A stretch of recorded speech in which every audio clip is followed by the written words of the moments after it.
हर मिले न बनाए अता पता न बताए हर कैसे से पहचानू कुछ लोकेशन बता रे।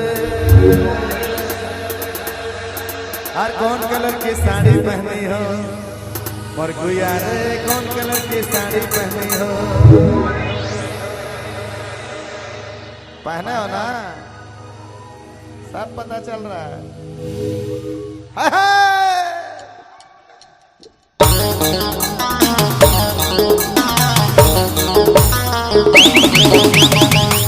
आप सुन रहे हैं नागपुरी शो ऑफिशियल।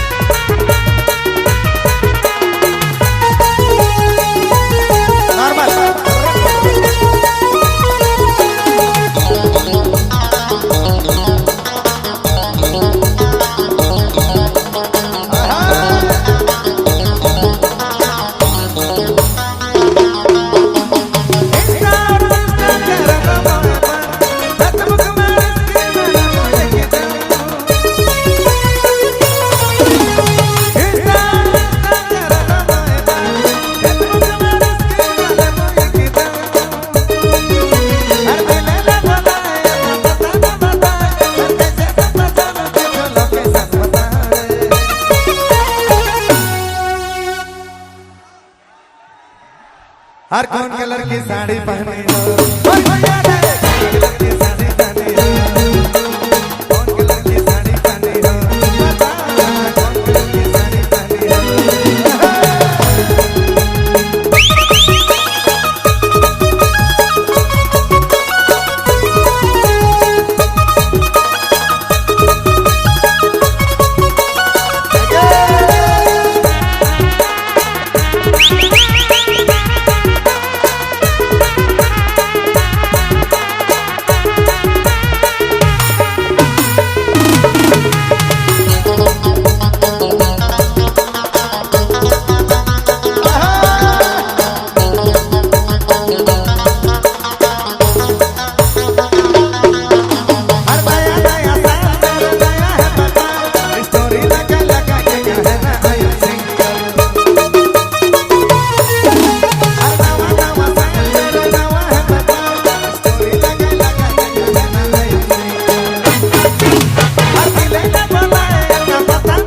हर कौन कलर की साड़ी पहनी हो कौन कलर की साड़ी पहनी हो कौन कलर की जूती पहनी हो कौन कलर की साड़ी पहनी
पहना हो ना